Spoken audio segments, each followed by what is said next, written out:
are relationships within the band like then? Honest? Sticky at times. Yeah. We do argue a lot, which is quite a strain sometimes. In the pantheon of rock legends, some burn out spectacularly, while others simply fade away. And then there's John Deacon, the enigmatic bassist of Queen who chose to vanish completely. While Freddie Mercury's flamboyant persona and tragic death captured headlines, Freddie Mercury, who died last night of AIDS. And guitarist Brian May and drummer Roger Taylor continued carrying Queen's legacy forward, Deacon slipped silently into the shadows, becoming rock's most famous recluse. Despite co-writing some of Queen's biggest hits and being integral to their distinctive sound, he hasn't performed with the band since 1997. He refuses interviews, declines millions in reunion offers, and has essentially erased himself from public life. It's okay, leave the guy alone. That's John Deacon, the Queen bass player. This is the story of the man who walked away from one of rock's greatest thrones. John Richard Deacon was born on August 19, 1951 in Leicester, England. While his future bandmates were extroverted showmen, Deacon was notably different from the start. We all live separately, but we're working so much, we see almost as much of each other as we did really in the early days. So it's different, but we still see just as much of each other. Really. Yeah. It's quite sickening, actually. It's disgusting. A soft-spoken electronics enthusiast with a remarkable mathematical mind. He was just 19 years old when he auditioned for Queen in 1971, becoming their fourth bassist in a year. The band immediately recognized his quiet genius not just for his steady bass lines, but for his technical expertise. If something electronic needed doing, John would do it. Brian May once explained, he was the only one who knew how the sound equipment worked. Unlike his flamboyant bandmates, Deacon preferred staying in the background, both on and off stage. Yet his contributions to Queen were immeasurable. He wrote Another One Bites the Dust, the group's best-selling single in America, and penned the beautiful ballad You're My Best Friend for his wife. His distinctive bass groove on Under Pressure became one of rock's most recognizable bass lines, famously sampled by Vanilla Ice. Perhaps most remarkably, it was the electronics student Deacon who designed and built the legendary DC amp, a homemade amplifier created from parts of an old radio that helped define Brian May's distinctive guitar sound. This technical ingenuity, combined with his songwriting talents and steady bass lines, made him indispensable to Queen's success, despite his reserved persona. John was the quiet one, but when he spoke, we all listened. Freddie Mercury once said he had the best musical ear out of all of us. The day the music died, November 24, 1991, marked a pivotal moment in rock history, the day Freddie Mercury succumbed to AIDS-related complications. For millions of fans worldwide, it was the devastating end of an era. For John Deacon, it was nothing short of catastrophic. When Freddie died, I couldn't cope with it. Deacon later confessed in what would be one of his last interviews. I just didn't want to be in a band anymore, frankly. It sounds like a load of bullshit, doesn't it? But it actually works. It's very simple and it sounds good. What more can you say? While Brian May and Roger Taylor processed their grief through music and public tributes, Deacon retreated inward. Those close to the band noticed immediate changes in his behavior. He became withdrawn, often staring blankly during meetings about the band's future. The man who had always been quiet now barely spoke at all. According to Queen's manager Jim Beach, Deacon was simply inconsolable. The bassist had not only lost a bandmate but a protective figure who had shielded the shy musician from the pressures of fame. Mercury had often handled media interactions on Deacon's behalf, understanding his discomfort with the spotlight. Freddie was our frontman in every way, Brian May later explained. He often spoke for John when John didn't want to speak. Without that buffer, I think John felt terribly exposed. Adding to the trauma was the intense media circus surrounding Mercury's death. The privacy-conscious Deacon was horrified by the tabloid frenzy and the public dissection of his friend's final days. While May and Taylor found catharsis in talking about Mercury, Deacon found only pain. Former Queen roadie Peter Hintz later wrote, "After Freddie died, it seemed like a light went out in John. The John I knew never really came back." The final performance.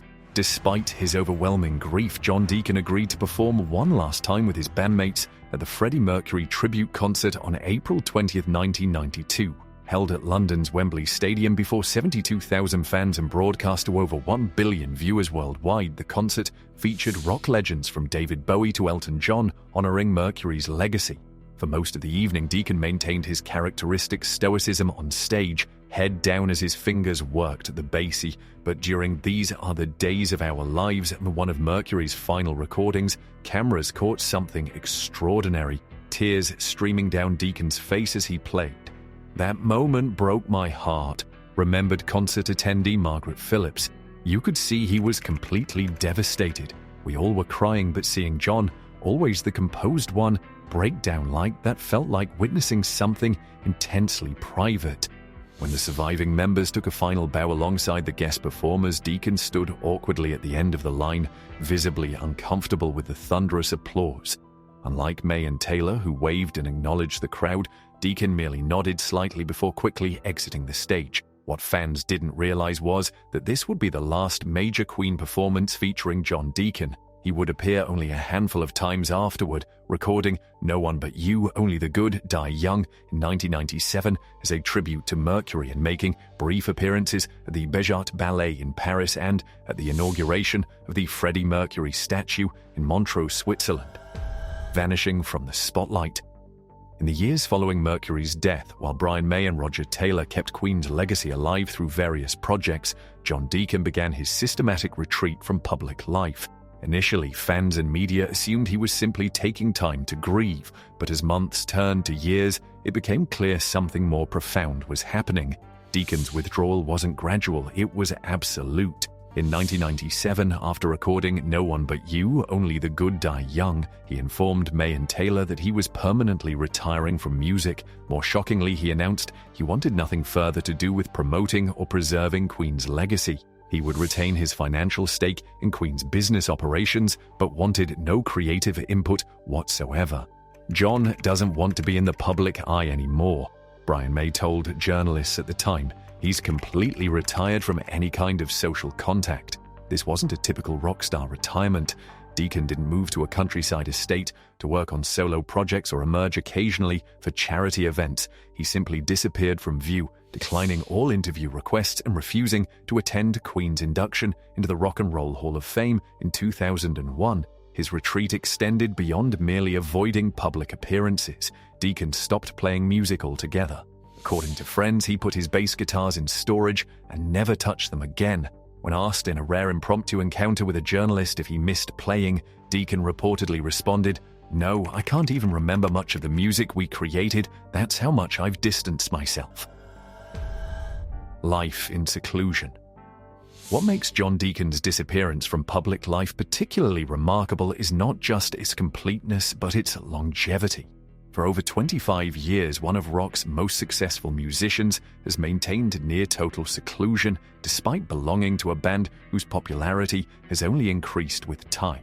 Deacon's post-Queen life centres around his family home in southwest London's Putney district, where he lives with his wife Veronica, his childhood sweetheart whom he married in 1975. The couple raised 6 children away from the spotlight, with Deacon embracing the domestic life he had often missed during Queen's hectic touring years.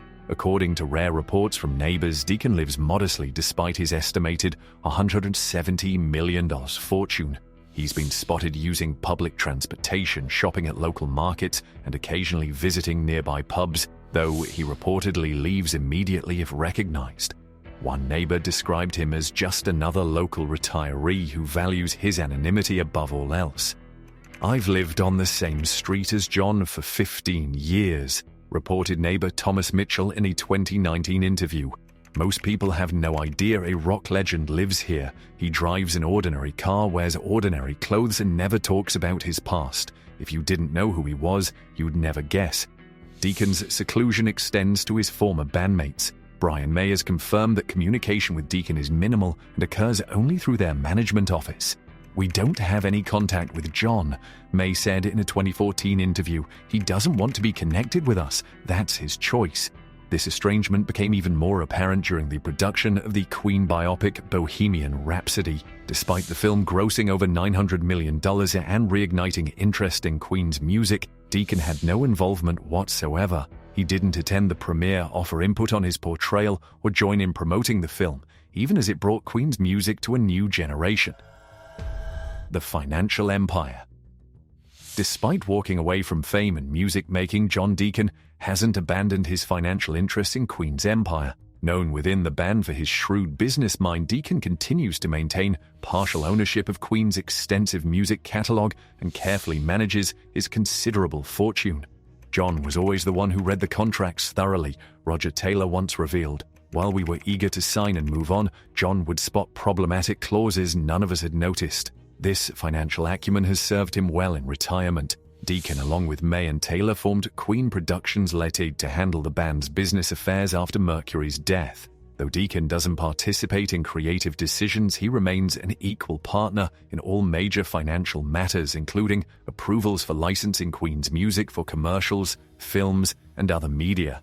His business involvement occurs entirely behind the scenes. When Queen's musical We Will Rock You opened in London's West End in 2002, May and Taylor attended the gala premiere. Deacon didn't show, but reports suggest he was fully involved in the production's business arrangements, ensuring the financial aspects were properly handled. Similarly, when Queen's music catalogue was being negotiated for streaming rights, a deal worth millions, Deacon participated through intermediaries rather than attending meetings himself. His management team works directly with May and Taylor's representatives to protect his financial interests. Financial analyst Margaret Werner, who has studied celebrity wealth management, notes, Deacon's approach is extraordinarily unusual. Most celebrities who retreat from public life still maintain personal involvement in their business empire. Deacon has created a system where he can benefit financially from Queen's continued success without having any personal involvement with it. Mental health struggles.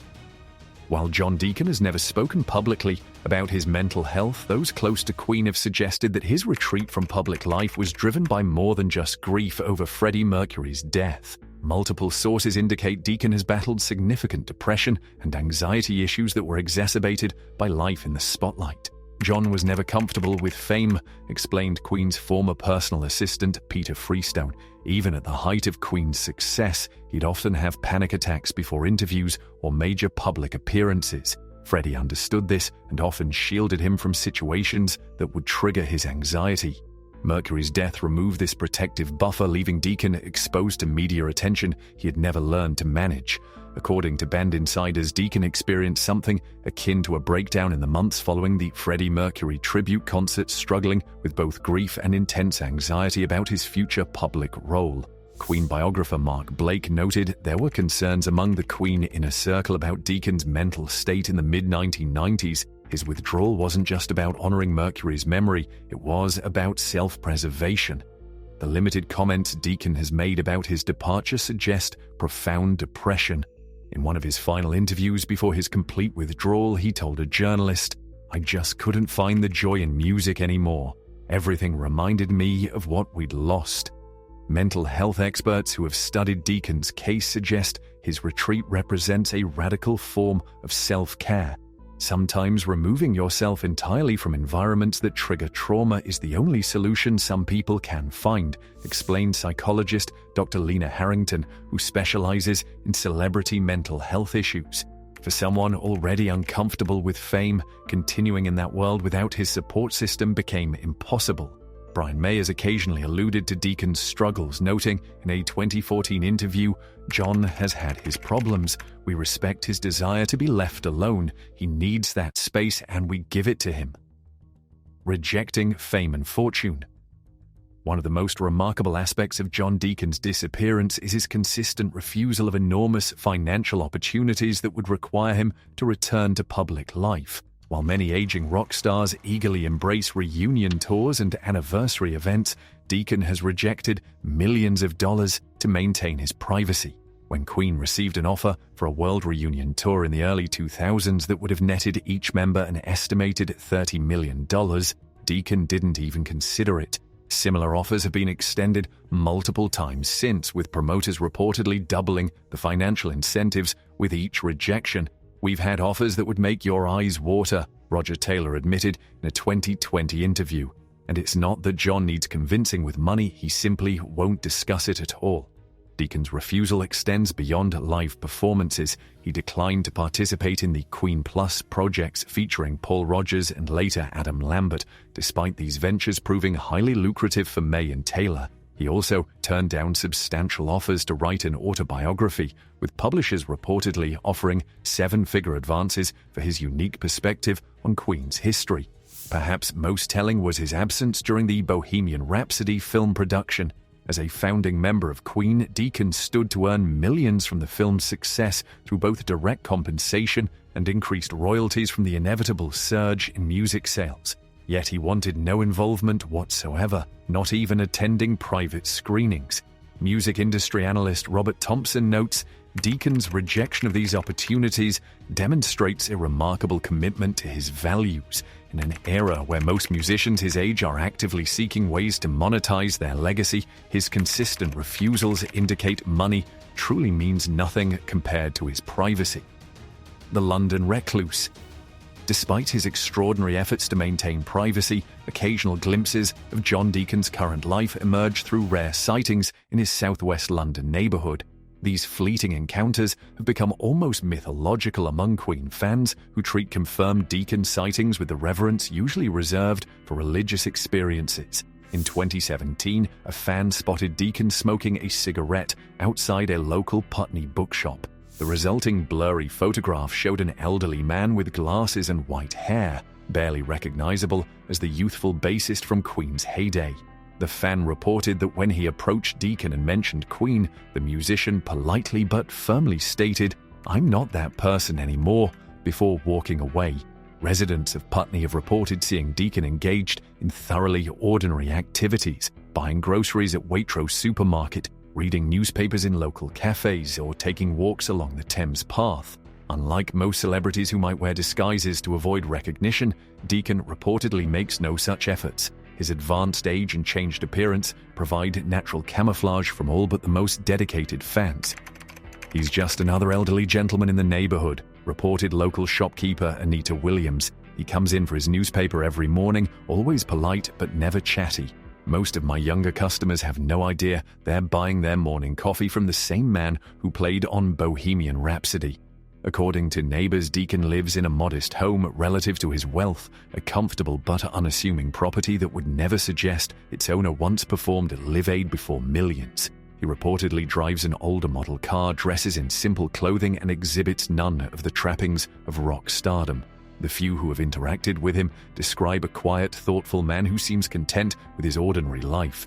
"He seems at peace," one neighbor told a British newspaper in 2021.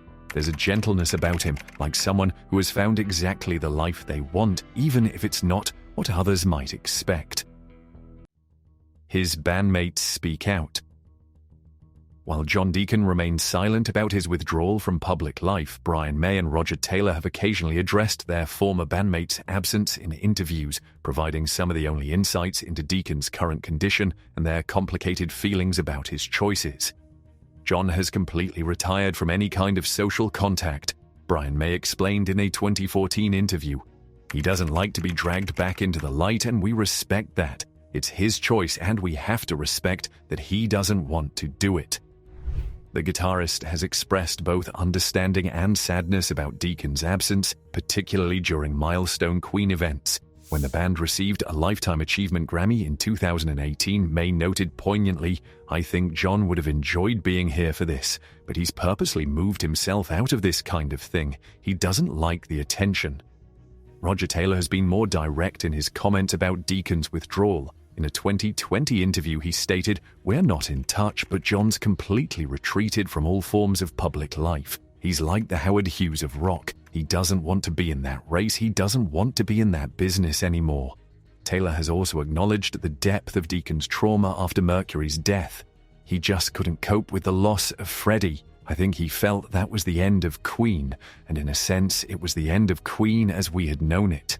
Despite occasional frustration, both May and Taylor maintain they've never pressured Deacon to return. "We don't try to drag John into stuff anymore," May told Classic Rock magazine. "We just respect the fact that he wants to be private. Perhaps most tellingly, both musicians have confirmed they remain in business contact with Deacon regarding Queen's financial matters, with Taylor noting he still keeps an eye on the business side of things, but that's not John physically doing it. His manager deals with us.